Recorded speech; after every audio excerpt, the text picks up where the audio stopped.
Hello, this is Claus Jensen. Today I'm going to analyze a game that I played on chess.com against a player named David Trott. Only a month or so after I joined chess.com in March 2009, David challenged me to a game for the first time. I accepted the challenge and soon found out that David is a very nice guy, but chess-wise he still has a lot to learn. We have played each other in 16 games since then, so I have a pretty good picture of David's strengths and weaknesses as a chess player. And I have to say that David has fairly good tactical skills. He sees many combinations and opportunities. The problem is that he is very often too focused on tactics and one-move threats. If he sees a check, he gives it. Positionally, David is weak, primarily because he never read a book or got any teaching, I guess.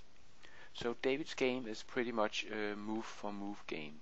No planning, and even though I have told him many times that he needs to plan his game more than he does today, it's not easy for him.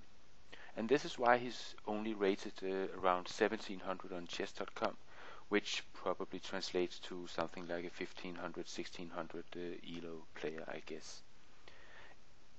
Enough about David, let's go on with the game, which is a Petrov defense.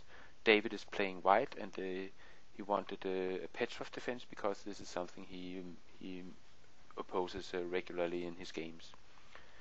Knight takes e5, d6, knight f3, knight takes e4, and the mainline move here is d4, but David plays another good move, knight c3. I retreat my knight to f6, and bishop b5 check. This is probably the first small sign of David being no more than a 1500 ELO player or so. And a good illustration that David cannot resist the temptation of giving a check. The mainline move and also the best move in this position is d4. Bishop b5 check was played, then c6, and once again David gives a check, queen e2 check. Bishop e7 follows, and now white has to move his bishop, and since e2 is no longer available to him, the best plan for white is to play his bishop to a4 and then play d4 as quickly as possible. But a player like David doesn't like bishop a4 because he's always thinking in one-move threats, so he thinks that bishop a4 would lead to b5 from me, and bishop b3. And when you think in these one-move threats yourself, then you hate to have your pieces chased around like that.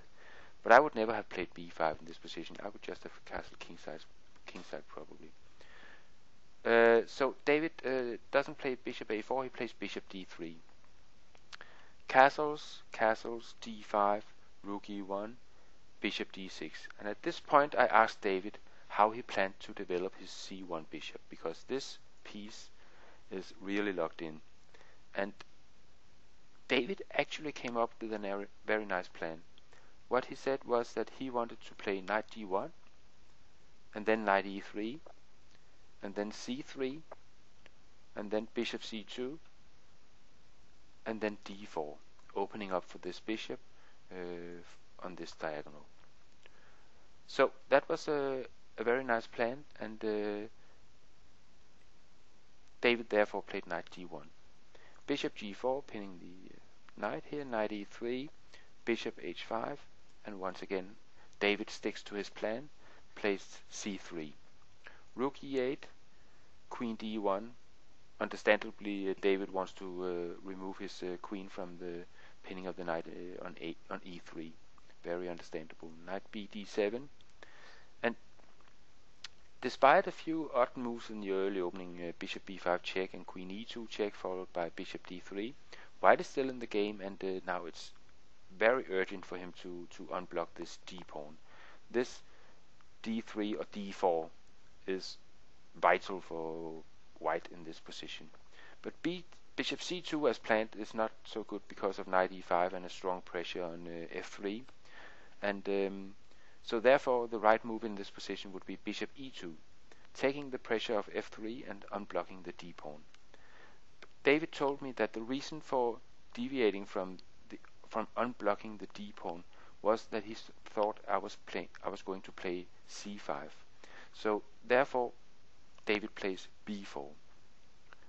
And perhaps I was planning to play c5, but that doesn't really matter because it's much more urgent for white to unblock the d-pawn than it is to prevent my c5 push.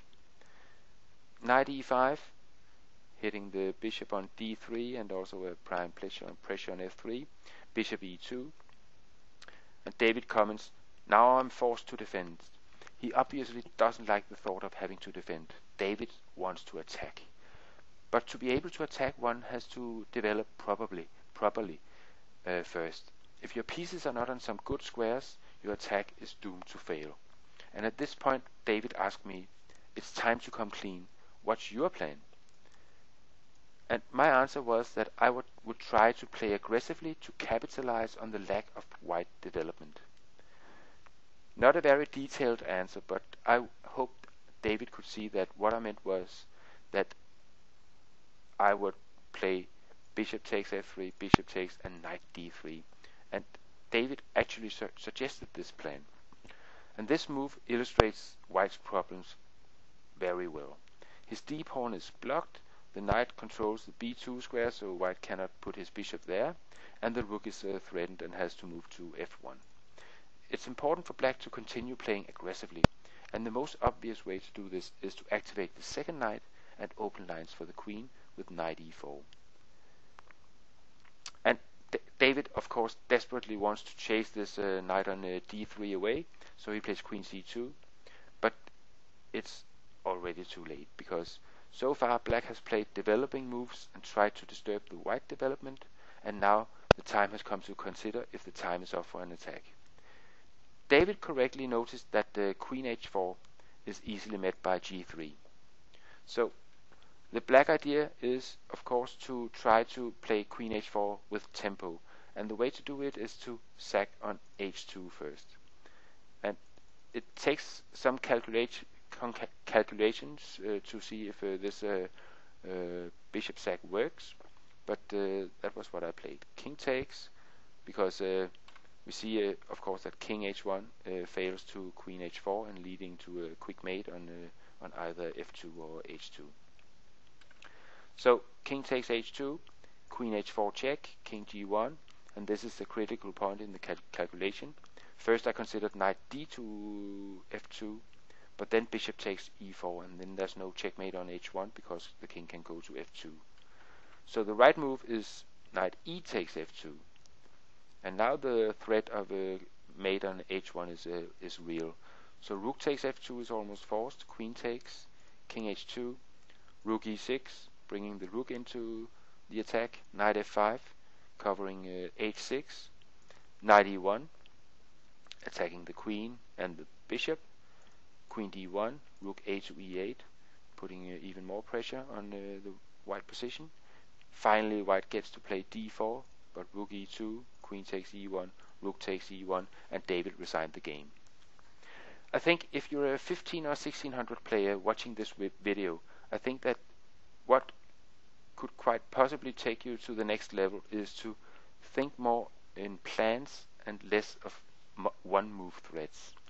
These threats may pay off against the 1200 players, but when you play a 1700 player or higher, they see those threats, and soon you will find yourself behind in development, and your opponent will probably succeed in launching an attack like the one in this game.